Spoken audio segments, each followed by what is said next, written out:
Hey guys, it's Beppy, and this is the sort of part 2 to our Yorkshire trip stuff.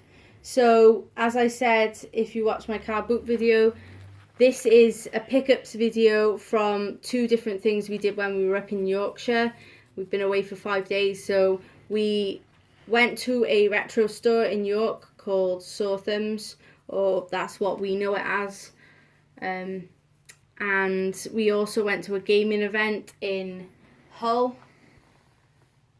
in Guildhall, and it was called Keep It Retro. So I'll start off with the pickups we got from the Sawtham's retro shop. So at the top we've got Castlevania, the first one for the NES. So Castlevania games, if you guys know anything about retro, then you guys will know that Castlevania games are very collectible, and they can be on the pricey side. So this is a Palais version, obviously, and that game set me back £35, which is fairly reasonable. That's probably about going rate for it. It's in very good condition, really clean, really nice. It's just the cart, no box, but I don't really collect boxes very often, so happy with that.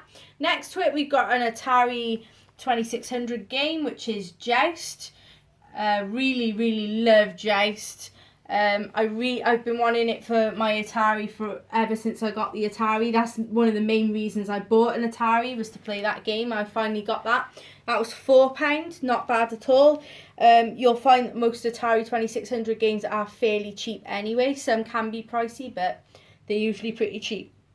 Next, we got some Game Boy and a Game Boy Color and a Game Boy Advance game. In a case, we have Pokemon Green, which is obviously Japanese. It didn't come out over here. But that was 15. It's quite steep, to be honest. You could probably get it on eBay cheaper, but it's fine. I wanted it to add to my collection.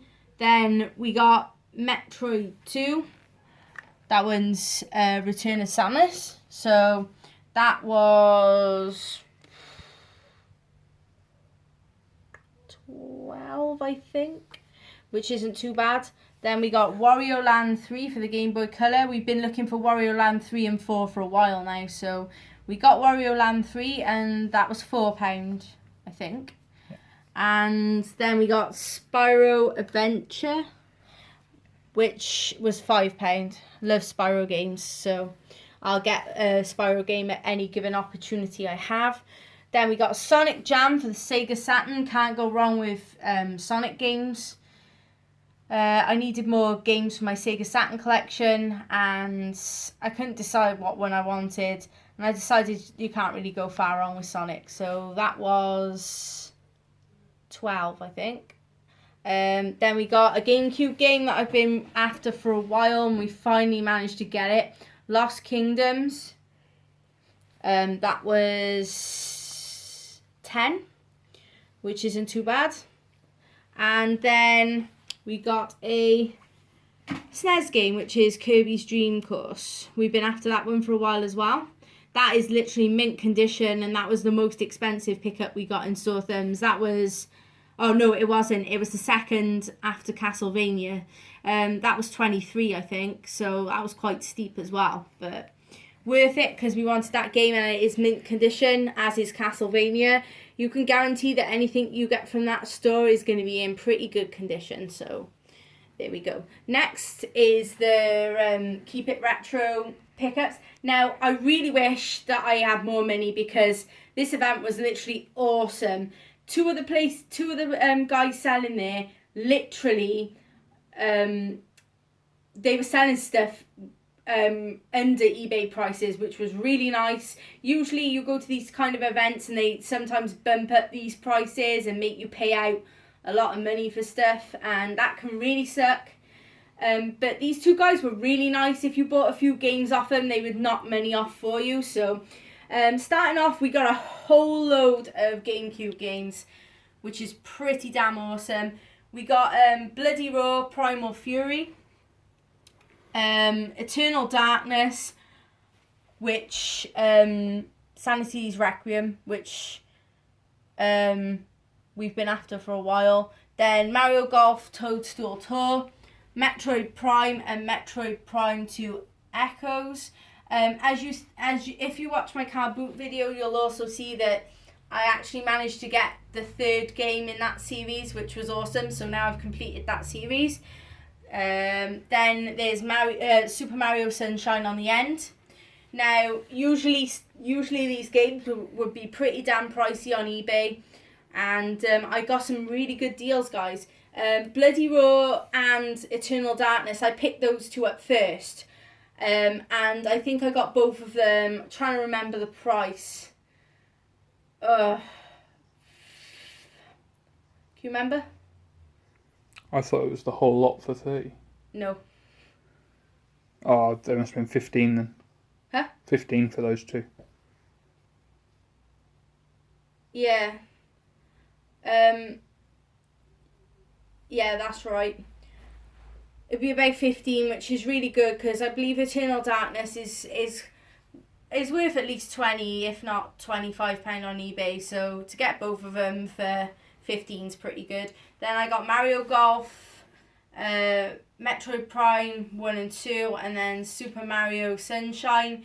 4 of them I think for 35, because usually Mario Sunshine will go for about 20 to £25 on eBay.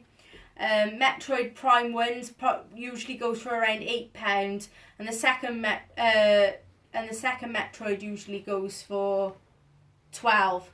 It's either that or it's the other way around. I just know that one's about 8 and the other one's 12. And Mario Golf Toadstool Tour is possibly like 15, 20 quid. So I ended up paying, I think he gave me Metroid Prime and Metroid Prime 2 for £5 each, which is really good.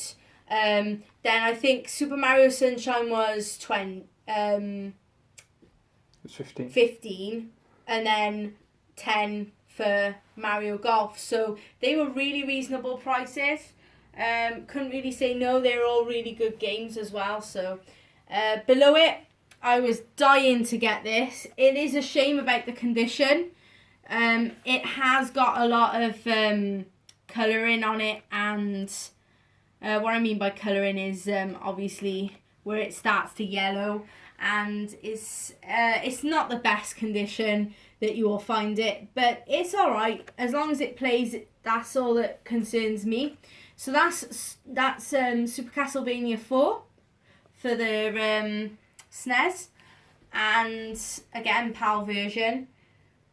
This goes for anywhere. It usually goes for around 40 on eBay.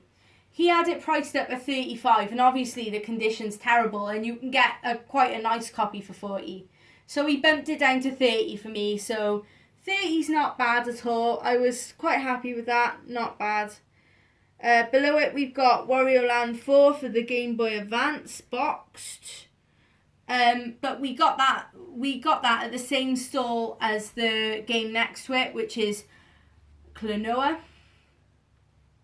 which for any of you PlayStation collectors out there, it's quite it's one of those ones that has jumped up in value quite a lot, and collectors will find this hard to add to their collection, because on eBay I've seen it go for like £75, 50. Lowest I've seen it goes £50, and it's gone for 75, 100, ridiculous prices. When I first picked this up, I thought it was a US copy because the case was really thin. And I was like, oh, right. And I went to put it down, and then I noticed it said PAL on the front. And then I checked the disc as well to make sure the disc said PAL, and it did.